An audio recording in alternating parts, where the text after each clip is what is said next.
সেই অবয়বটা লম্বা লম্বা পায়ে হেঁটে চলেছে ইচ্ছামতির নদীর দিকে। মাঠের নরম মাটি, কিন্তু তা সত্ত্বেও তার চলার পথে সেই শব্দ হচ্ছে খট খট করে। স্যার, শুধুই কি শব্দ হচ্ছে? না না, যেমন শব্দ হচ্ছে তার সঙ্গে সেই সাদা ধুতি পরা অবয়বটা আধো অন্ধকারে হেঁটেই চলেছে। তারপর তারপর স্যার, সেই অবয়বটা কেউ দেখতে পায়নি? আমার যেন আর দেরি সইছে না একটু। দেখতে পেয়েছিল কি পায়নি সে কথা এখনো কেউ জানি না, কিন্তু মূর্তিটা যেন মিলিয়ে গেলই সেই মেঠো পথ ধরে। খড়মের শব্দটাও আস্তে আস্তে গিয়ে দাঁড়ালো ইচ্ছামতির ঘাটে। অমনি লোকটা সাইকেলে উঠে দে দৌড় দে দৌড়। গল্পটা এখানেই শেষ হয়ে যাওয়াতে আমাদের ঠিক মন ভরল না। বললাম, তারপর আর কিছু ঘটল না স্যার? না, তখন আর কিছু ঘটেনি, কিন্তু এই গল্পটা তখন হুহু করে ছড়িয়ে পড়ছে 10-20টা গাঁয়ের লোকের মুখে মুখে। মোড়ল মাতব্বর লোকেরা আলোচনা করে বলল, এ নির্ঘাত ব্রহ্মদৈত্য। তার আগে ব্রহ্মদৈত্যের নাম অনেকে শুনেছে, কিন্তু কেউ কখনো দেখেনি। সারা গঞ্জে আলোচনা চলছে সেই ব্রহ্মদৈত্যকে নিয়ে। সবাই বলা বলি করছে, এতকাল ব্রহ্মদৈত্য নামটাই শুনেছি, সেই ব্রহ্মদৈত্য কিনা বাস করছে আমাদের গাঁয়ে অসুস্থ গাছের ডালে। নিশ্চয়ই ওই ব্রাহ্মণ ব্রহ্মদৈত্য।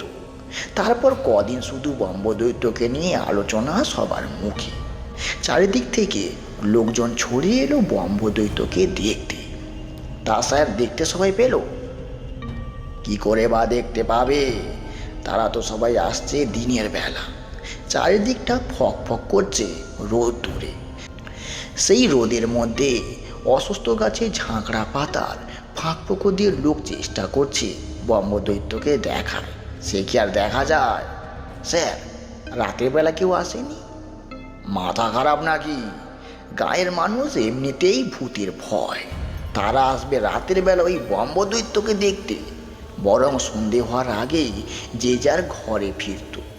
এমনি কি হাটের দিনে সবারই ফিরতে রাত হওয়ার কথা, কিন্তু এখন আর কেউ রাত করে না, সন্ধ্যের আগেই হাঁটছে।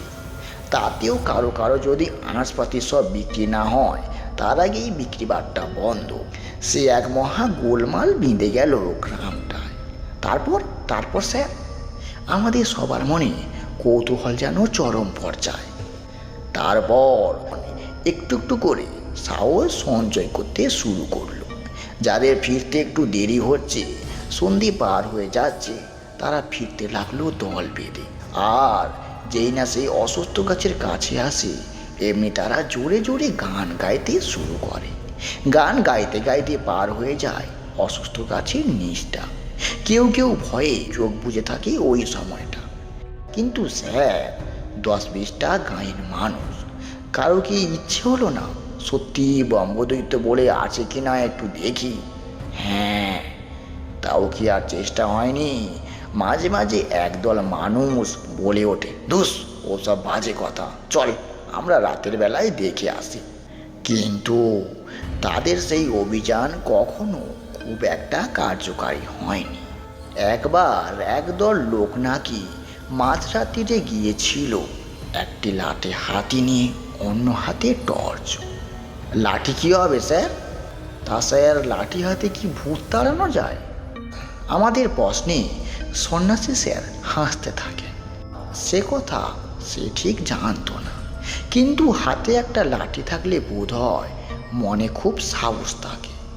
তারা অসুস্থ গাছের কাছে গিয়ে দেখার চেষ্টা করছিল কোথাও কিছু দেখা যায় কিনা। প্রথমে অন্ধকারে চোখ চালিয়ে দেখার চেষ্টা করল, তারপর একসঙ্গে 8-10টা টর্চ জেলে আতিপাতি খুঁজছে ডালের পাতায় পাতায়, কিন্তু কোথাও কিছু দেখা যায়নি।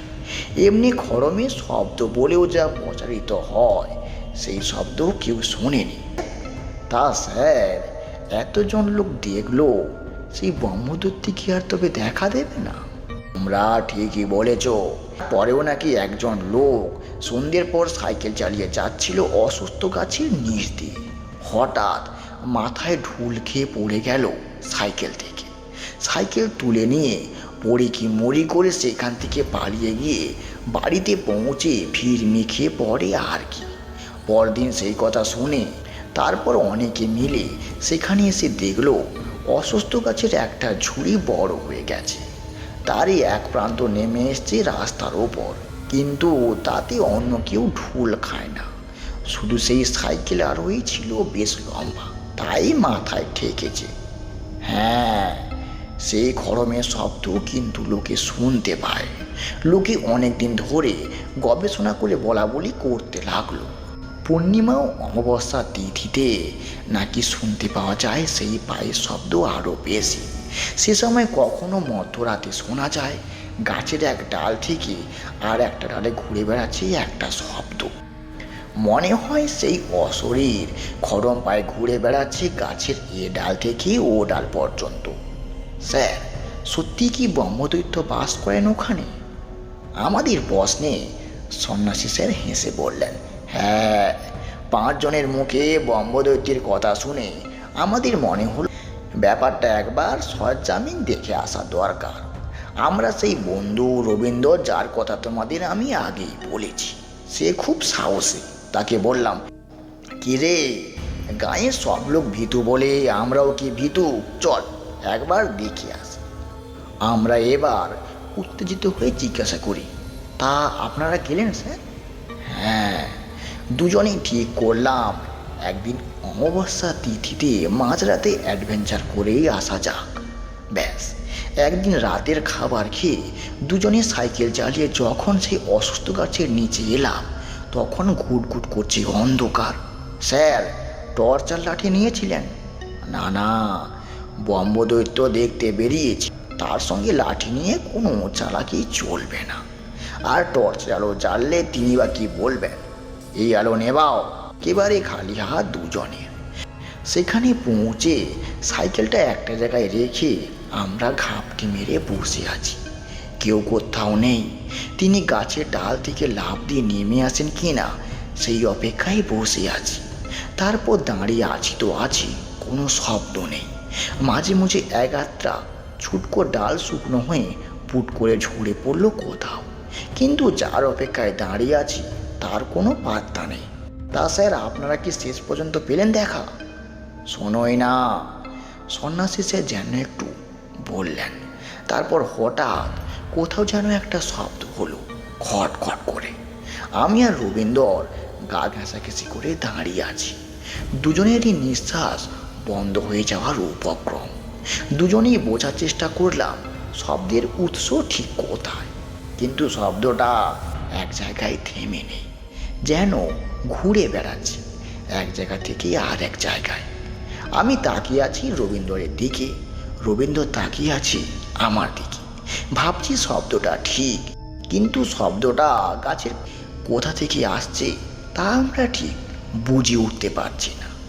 সন্ন্যাসী স্যার একটু আগে ছোট্ট একটা ধমক দিয়েছেন, তা সত্ত্বেও কৌতূহল চেপে রাখতে না পেরে জিজ্ঞাসা করি, স্যার, শব্দটা কি নদীর দিক থেকে আস্তে আস্তে এলো? আসলেই আমাদের তখন মনে হচ্ছে শব্দের উৎসটা মোটেই গাছের ডালে নয়, এই নদীর দিক থেকেই শব্দটা আসছে। আমরা দুজনে নদীর ধারে গেলাম, তখনও মনে হচ্ছে শব্দটা যেন আমাদের আরও কাছে আসছে। আমরা তবু একটুও ভয় না পেয়ে চললাম নদীর ধারে। তারপর এক সময় পৌঁছে গেলাম নদীর কিনারে। গিয়ে দেখি নদীর ঘাটে আছে একটা ভাঙা নৌকো, তার সমস্ত লোহার নোঙর বিঁধে আছে মাটির অনেক গভীরে। সেই নৌকোটা কারা ফেলে চলে গেছে। মাসের অন্য দিনগুলোয় জোয়ারের জল বেশি দূর ওঠে না, নৌকো ভাসে না, কিন্তু পূর্ণিমা বা অমাবস্যায় নদীতে যখন জোয়ার আসে তখনই নৌকোটা ভাসে, আর সেই ধাক্কা দেয় নৌকোটায়। নৌকোটা ধাক্কা মারে জলের সঙ্গে, অমনি একটা শব্দ হয় খট খট করে। এই ছিল আজকের দিনের একটা ছোট্ট সত্য ঘটনা। ঘটনাটা তোমাদের কেমন লাগলো ছোট্ট একটা কমেন্ট করে জানিও। ঘটনাগুলো ভাল লাগলে আমাদের সঙ্গে থাকতে ভুলো না। আমরা আসি প্রতিদিন রাত ঠিক 9টার সময় তোমাদের জন্য, তোমাদের নিত্য নতুন গল্প শোনানোর জন্য। তোমরা গল্প শুনতে চাইলে আমাদের চ্যানেলটা সাবস্ক্রাইব করে আমাদের সঙ্গে থাকো। ভালো থেকো, সুস্থ থেকো।